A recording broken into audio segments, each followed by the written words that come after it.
Bem, pessoal, estamos aqui de volta.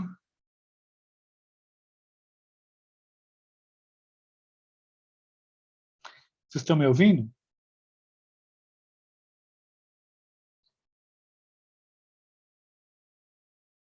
Sim, professor.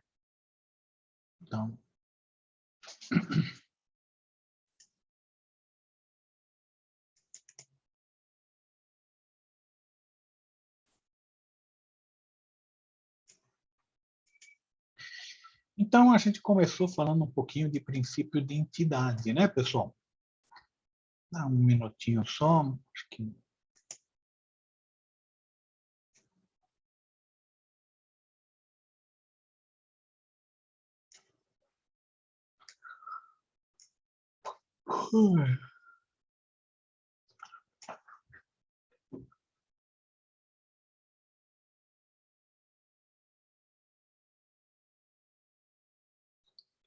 Vamos lá, pessoal. Estamos com 19 alunos, então já está com 2/3. Vamos lá. Em resumo, pessoal, vocês não podem misturar transações entre entidades. É isso que diz esse princípio aqui. O resumo da ópera é justamente esse. Bem, o próximo, continuidade. Então, esse princípio da continuidade ele é bem simples e ele fala que a empresa a contabilidade tem que supor que a empresa nunca será encerrada. Tá? Por que isso? Porque se você sabe que a empresa vai ser encerrada, você pode fazer alguns lançamentos contábeis não usuais, né, pessoal? Você não faz normalmente na minha empresa, mas você faz, vou fazer isso, por quê? Porque a empresa vai ser fechada mesmo, né? Você não pode. E isso vale para fusões, aquisições, tá? Então, quando for acontecer alguma coisa dessa, uma empresa comprou outra empresa, uma empresa vai comprar a participação daquela outra, vai comprar a empresa, vão juntar as duas. Você não pode dar um tratamento especial para a contabilidade. Você tem que continuar fazendo com as mesmas metodologias, os mesmos procedimentos, tudo. Você não pode alterar os procedimentos só pelo fato de que uma vai comprar a outra. Então, é isso que diz esse princípio contábil. Isso aqui não tem nem muita historinha para contar sobre ele. Tudo bem, pessoal?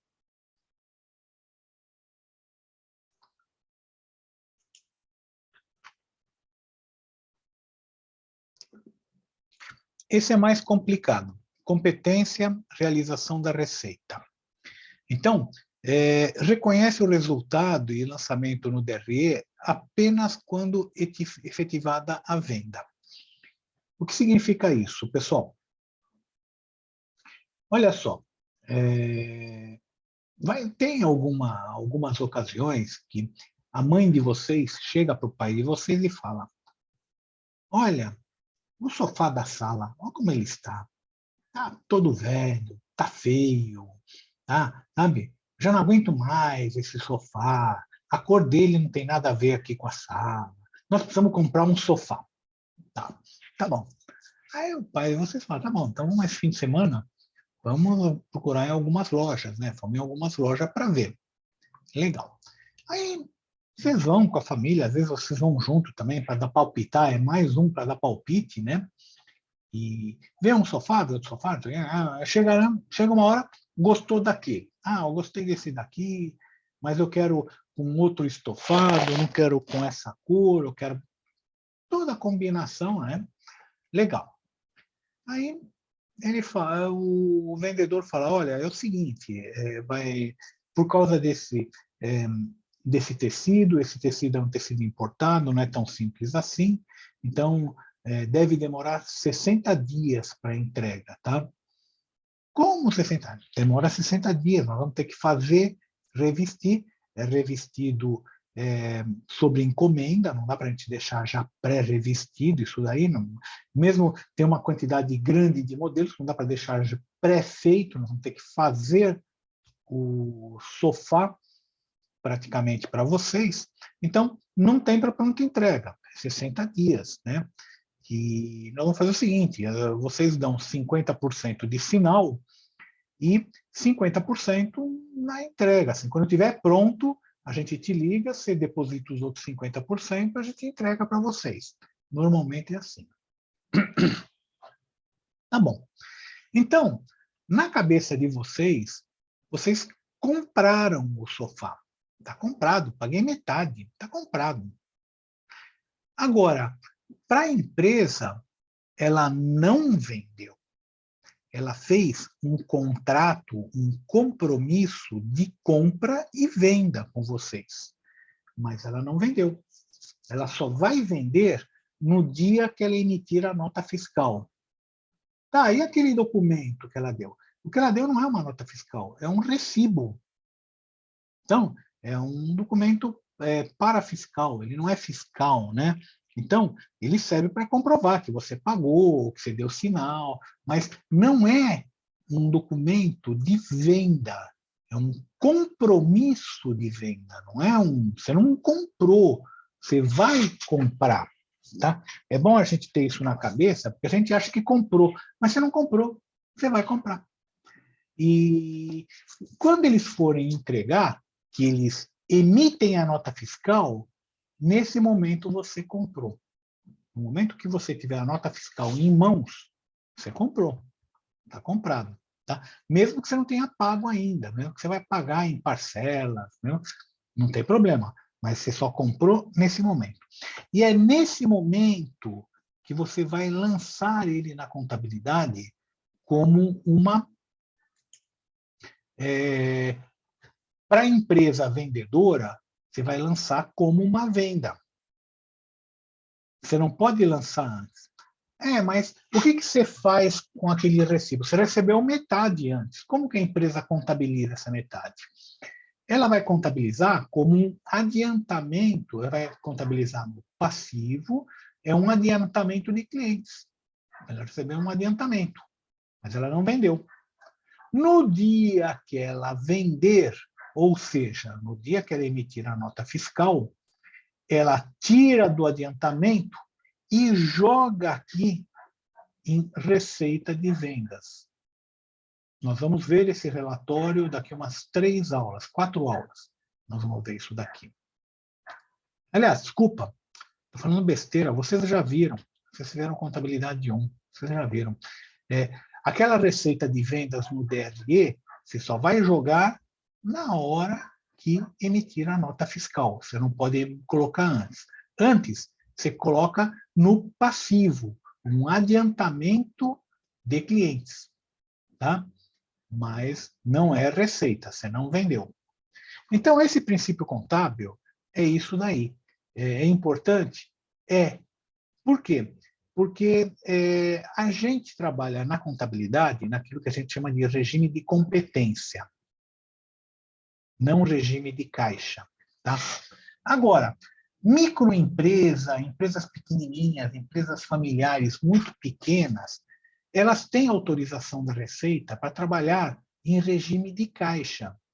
Não precisa fazer no regime de competência, tá, pessoal?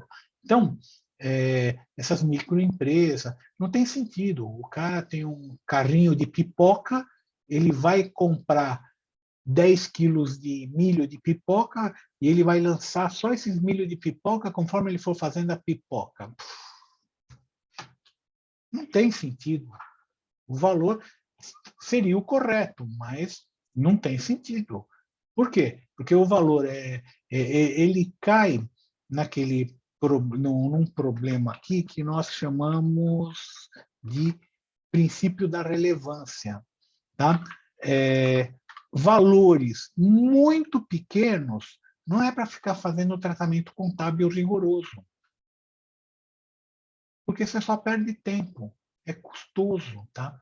Então, microempresa está liberado disso daí. Eles trabalham no regime de caixa. Entrou dinheiro, registra. Saiu. empresa pequena, ela pode até colocar essa entrada, mesmo sem emitir nota fiscal, ela poderia até colocar isso como receita, mas empresa pequena, poderia jogar como receita. Normalmente, não pode. Tá? Bem, existem exceções. Por exemplo, construções de longo período, projetos de engenharia, que vão demorar muito tempo. Às vezes, uma usina vai demorar 10 anos para ser feita. E uma construção, se você comprar um imóvel na planta, vamos supor, você comprou um apartamento na planta, é muito comum, vai ficar pronto daqui 4 anos. Fala, Leonardo. Não, então acho que não era. Você comprou um apartamento na planta, vai ficar pronto daqui 4 anos. Na realidade, você não comprou. De novo, você tem um compromisso de compra e venda. Você só vai comprar realmente no dia que você fizer a escritura, no cartório. Você só vai fazer essa escritura, só pode ser feita essa escritura no dia que tiver um documento chamado habite-se, tá? Que é um documento que é emitido pela prefeitura. Esse documento da prefeitura só vai sair quando o prédio estiver pronto e tiver sido inspecionado pelo Corpo de Bombeiros, pela fiscalização, tudo mais. Em resumo, só quando o prédio estiver pronto 100%, tá? Você vai poder dizer que comprou o apartamento. Antes disso, você não comprou. Você tem um compromisso de compra e venda. É por isso que quando quebra uma construtora, dá esses rolo enorme. Por quê? Porque nenhum proprietário é dono, nenhum dos caras que estão pagando os apartamentos é dono. Teoricamente, o juiz ele poderia pegar, mandar leiloar todos os bens, e não é para pagar, não é para pagar o pessoal que ele está devendo, é para pagar funcionário, ou seja, você não é dono de nada. Você tem só um compromisso de compra e venda, não importa quanto você tenha pago. Tá? Hoje já está mudando um pouco essa legislação, mas a princípio era assim. Bem, então, isso é uma exceção. Agora, imagina uma empresa de engenharia que vai ficar 4 anos construindo um imóvel. Durante 4 anos, tudo aquilo que você pagou, ela não vai jogar como receita, ela vai jogar lá como adiantamento de clientes. E não entra aqui para você calcular o lucro. Entra no passivo, só adiantamento de clientes. Mas não entra aqui no DRE. Você não consegue calcular o lucro. Resumindo, a empresa vai ter 4 anos de prejuízo, porque só vai sair dinheiro, não vai entrar nada. E no 5º ano, quando ela fizer todas as escrituras, aí vai ter um lucro estúpido. Isso é uma exceção. Tá? Então, empresa tem uma regra que pode ser seguida, essas construtoras, ela pode colocar uma parte proporcional ao que já foi construído. Tem toda uma regra, não é tão simples assim. Por que tem toda uma regra? Pelo seguinte, se não tiver essas regras assim, pessoal, se a empresa quiser fazer sacanagem, ela consegue fazer muita sacanagem. Tá? Vocês lembram que eu coloquei a semana passada um filme aqui? Ou não? Alguém assistiu Os Garotos Mais Espertos da Sala? Eu não cheguei a assistir, não, professor. Não? Eu não cheguei. Assiste que é legal. Assistiu? No semestre passado. Semestre passado, né? Vamos ver se eu consigo. Mas a Enron, ela usou isso para sacanear, tá? E ela estava construindo uma usina nuclear, que demorava 10 anos para fazer. Em algum ponto desse filme, ele conta essa história. Então, ele fez adiantamentos, né, Vamos ver se eu consigo achar alguma coisa aqui da usina, né? Mas ele lançava todo ano como lucro. Deixa eu ver se eu...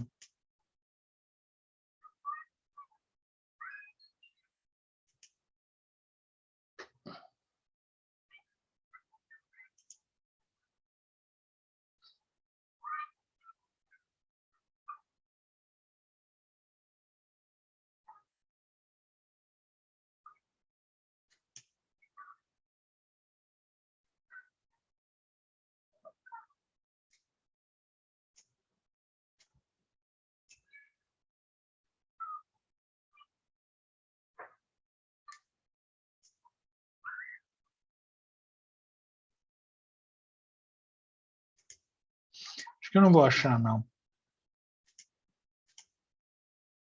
Em algum ponto ele fala. Eles estavam fazendo uma usina nuclear na Índia e eles usavam adiantamentos, né? Apesar de não receber nenhum dinheiro, eles consideravam, a lei dos Estados Unidos permite, eles consideravam um certo valor, como se eles estivessem recebendo adiantado, e jogava isso nas receitas e gerava lucro. E eles jogavam um valor muito acima do que deveria ser. Tá? Então, o que acontece? Eles estavam construindo a usina nuclear na Índia e eles jogavam valores como se estivesse vendendo essa energia na Califórnia. Só que a Califórnia é o estado mais rico dos Estados Unidos, tá? E o pessoal lá tem dinheiro. E a Índia, ela usa até hoje como forma de energia esterco de vaca. Então, vocês vão ver muitas empresinhas pequenas, empresas familiares, usando esterco de vaca como forma de energia. Então, é lógico que isso aí não ia dar certo. Eles não iam conseguir vender essa energia àquele valor. Mas eles jogavam na contabilidade. A hora que ficou pronta a usina, depois de 10 anos, tá? Que eles foram realmente vender, né, e apurar o resultado, só dava prejuízo. Resumindo, foi mais uma sacanagem contábil que eles fizeram. Nos Estados Unidos, eles tiveram que rever todas essas regras, todo esse princípio contábil, tiveram que rever, porque aí, qualquer empresa, se uma empresa desse porte fazia isso, qualquer empresa consegue fazer. Então, não vou achar aqui, deixa para lá, mas esse princípio da competência, ele é importante. Você só vai jogar em receita na hora que vender.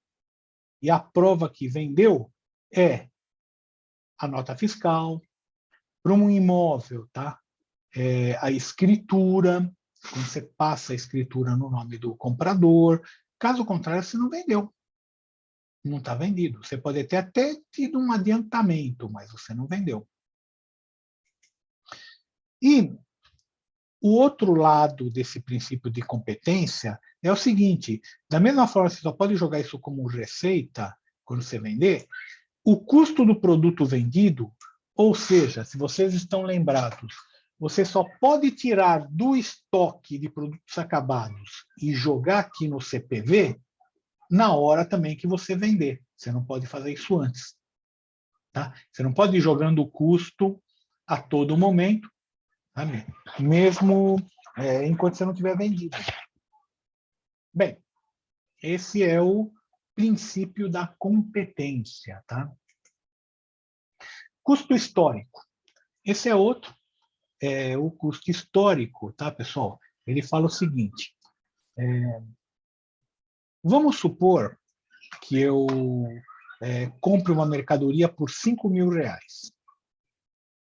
e venda por 6.500. Então, a gente vai colocar, ó, venda 6.500, CPV R$5.000, lucro bruto 1.500. Legal. Agora, vamos supor que demorou um ano para vender e nesse um ano teve 10% de inflação. a empresa poderia falar, ó, o custo histórico não o custo não é 5 mil, é 5 mil mais a inflação, mais 10%, 5.500. Então, 6.500 menos 5.500 é 1.000, meu lucro real é 1.000. Tá certo isso? Depende. Contabilmente, está errado. Você tem que usar o custo histórico. Você não pode fazer isso. Agora, se você estiver fazendo a contabilidade gerencial é aquela contabilidade que eu faço para dentro da empresa, não vai sair para fora, ninguém vai ver, só os diretores, só os gerentes, tá? Ninguém mais vai ver. É só para tomada de decisão. Aí eu posso fazer. Eu faço uma certinho, que vai para a receita, e faço essa dizendo, ó, meu lucro não foi de 1.500, não, foi de 1.000. Eu perdi R$ 500 nessa transação, por causa do tempo que demorou, por causa da inflação. Isso é uma informação importante gerencialmente. Agora, eu não posso fazer isso na contabilidade financeira. Isso vai dar rolo. Tá? Só um detalhe, pessoal. Vocês não viveram essa fase, os pais de vocês viveram. Nós vivemos numa fase que teve uma inflação que chegou a ter 60% de inflação em um mês. Tá? E a contabilidade, nessa época, já não servia para mais nada. Por quê? Porque se demorasse 30%, 40% ao mês, se demorasse um mês para vender, a mercadoria já estava defasada de 30%, o custo do produto vendido estava defasado. Aí, um dos caras que fez foi o cara autor desse livro aí, o Eliseu Martins. Ele foi um dos autores. Eles fizeram uma contabilidade que ela contrariava os princípios contábeis, mas ela corrigia. Era uma loucura isso, porque, por exemplo, para a empresa multinacional, quando vinha o pessoal da matriz, para você conseguir explicar, os caras não acreditavam, né? Aquela que o pessoal chama de contabilidade criativa. Era uma coisa que o pessoal falava, não é possível, como que vocês fazem isso? É contra o princípio contábil. Não, mas aqui pode. Aqui pode, foi autorizado, né? Por quê? Por causa da inflação alta. Bem, depois, quando acabou a inflação, a primeira coisa que eles tiraram foi isso. Isso se chamava correção integral do balanço, tá? E você podia corrigir algumas contas do balanço, era autorizada essa correção, tá? E você corrigia para corrigir esse problema de inflação no tempo, tá? Mas assim que caiu a inflação, acabou isso daí, porque isso daí era um problema, um problemaço. Você explicar, você justificar, era ruim, era jogo duro.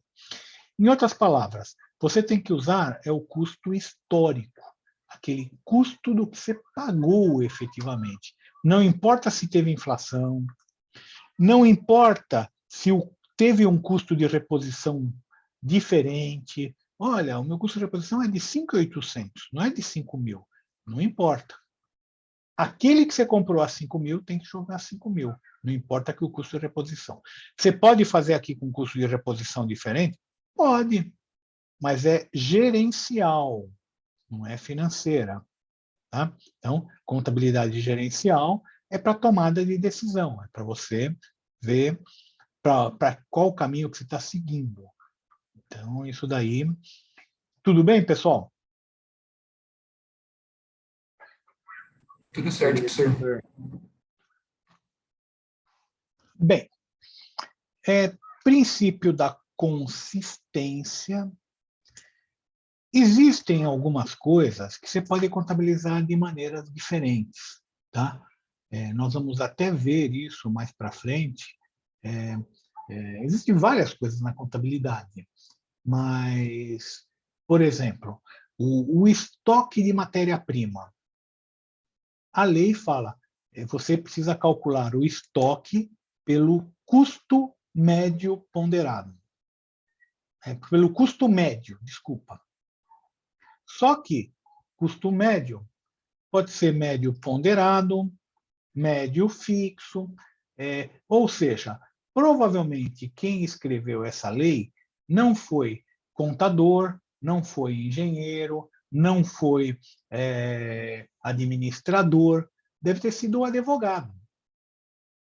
Tá? Então, o cara falou, não, pelo custo médio está certo. Tá, mas existem várias maneiras de fazer pelo custo médio. Esse que é o problema. Então, pelo custo médio, você pode fazer pelo médio ponderado, como ele não define, ele só fala que é pelo custo médio, você pode fazer pelo médio, pelo fixo ou pelo ponderado. Os dois estão certos. O que esse princípio da consistência fala é o seguinte: você quer fazer de uma maneira? Faz. Agora, não pode ficar toda hora mudando, porque em um ano é mais vantajoso para você fazer de uma maneira, do outro ano é mais vantajoso fazer de outra maneira. Não, você não pode. Você não pode ficar trocando toda hora. Você escolhe um e faz aquele um. Tá certo? Então, esse é o princípio da consistência. Princípio da prudência, ou conservadorismo. A ideia é, use sempre a pior das hipóteses. Por quê? Porque se der uma hipótese melhor, é lucro. Ou seja, caso típico, por exemplo, bancos, seguradoras, e mesmo empresas em geral, empresas de comércio, elas têm aquelas contas de provisão. Provisão para devedores duvidosos, seguradora, provisão para sinistros que acontecem, provisão. Ela tem contas enormes de provisão. E elas calculam isso estatisticamente. Ela fala, durante os últimos 10 anos, em média, daquilo que eu vendi, 3%, vamos supor, 3% eu não consegui receber. Então, vou jogar de provisão 3%. Banco faz muito disso. Tá? Eles têm toda uma estatística, tá, pessoal, que eles fazem com média, desvio padrão, sabe? Eles fazem toda uma estatística de devedores duvidosos. Por quê? O cara que pega dinheiro emprestado no banco e não paga. Tá? Então, é tudo calculado. E se no final das contas todo mundo pagar, ótimo. Aquilo que eu tinha jogado como provisão é lucro, lucro direto. Tanto que vocês podem ver que as provisões eles colocam direto no patrimônio líquido. Por quê? Porque se essas provisões não se aquilo que a provisão estava prevendo não se concretizar, já virou lucro, já é lucro aquilo lá, já entrou no patrimônio líquido dos clientes, dos acionistas. Tudo bem? Tá.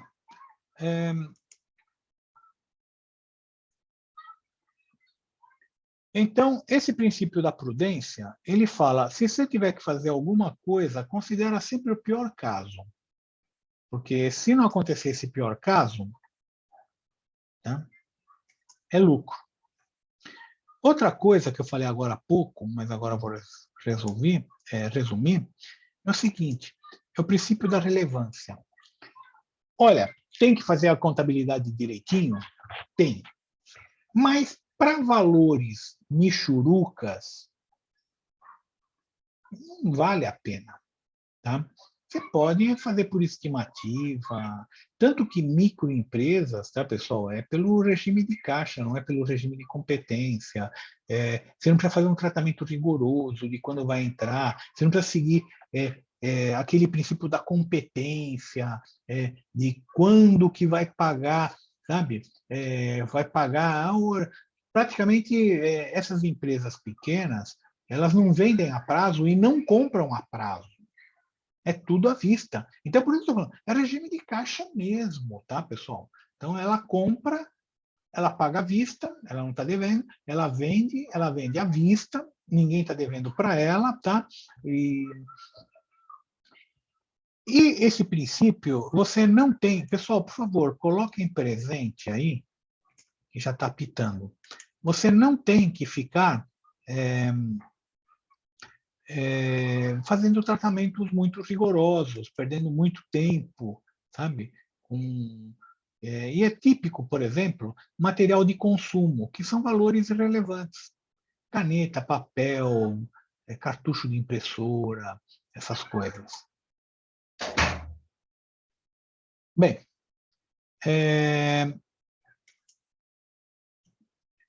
nós vamos começar já na amanhã não, quinta-feira, com a parte de custeio por absorção. Tá? Então, os custos, a gente já viu em contabilidade que a gente joga esses custos para o estoque de produtos acabados e na hora que vende, joga para o CPV. Então, isso é o princípio da competência. Tá, pessoal? Bem,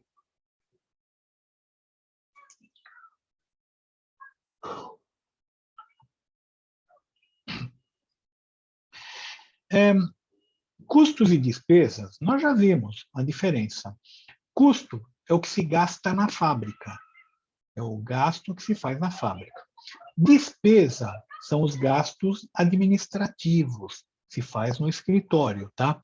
A princípio, parece que é simples, mas tem alguns custos que são mais complicados, né? Você pode até questionar.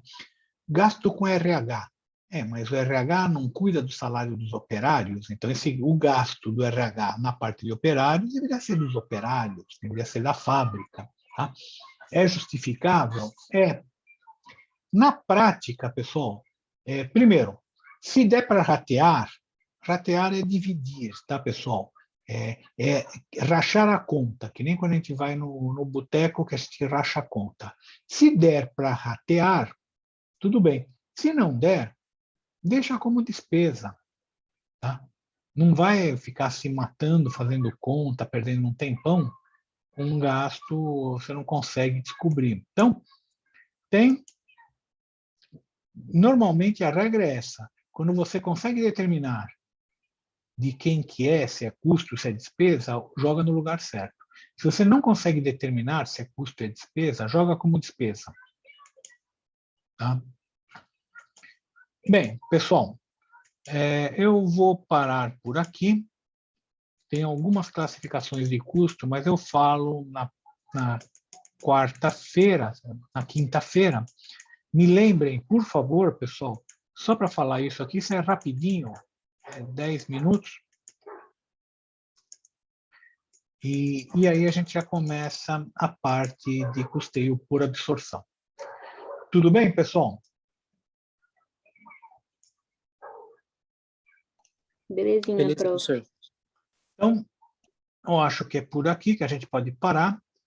Todo mundo colocou presente?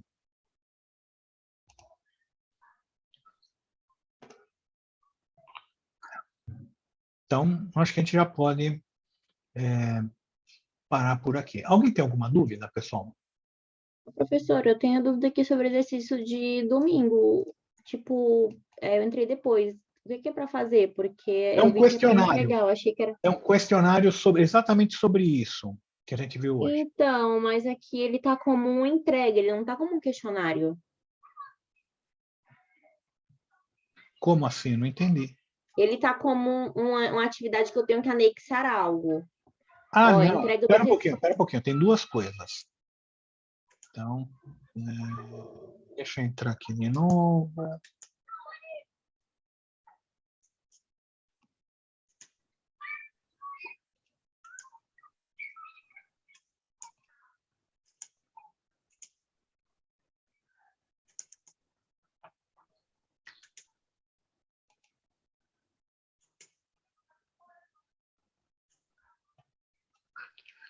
Olha aqui.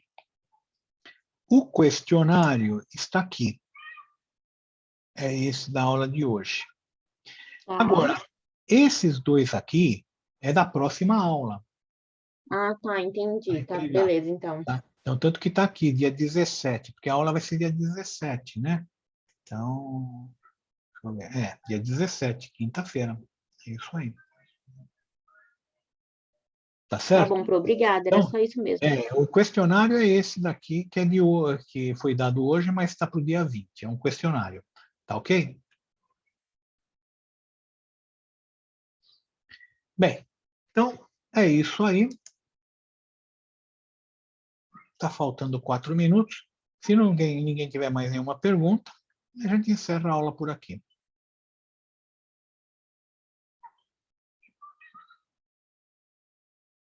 Bem, como ficou todo mundo quieto, imagino que não devam ter perguntas, tá, pessoal? Então, até quinta-feira, tá ok? E aí, quinta-feira a gente continua. Obrigado, pessoal. Falou, professor. Boa noite. Boa noite, boa noite, boa noite. Professor, é só Boa noite, recapitulando, professor. Fala. aí tirando essa de domingo, quinta-feira é atividade para entregar durante a aula, né? Durante a aula, durante a aula. Ah, tá. Ah, então beleza, inicia na aula mesmo já, né? Na aula. Se der tempo, se não der tempo para dar atividade, a gente cancela, depois a gente cancela, tá? Ah, tá, beleza. Então, professor, brigadão aí. Tá, Falou, tchau, professor, tchau. boa noite. Tchau. Boa noite, boa noite.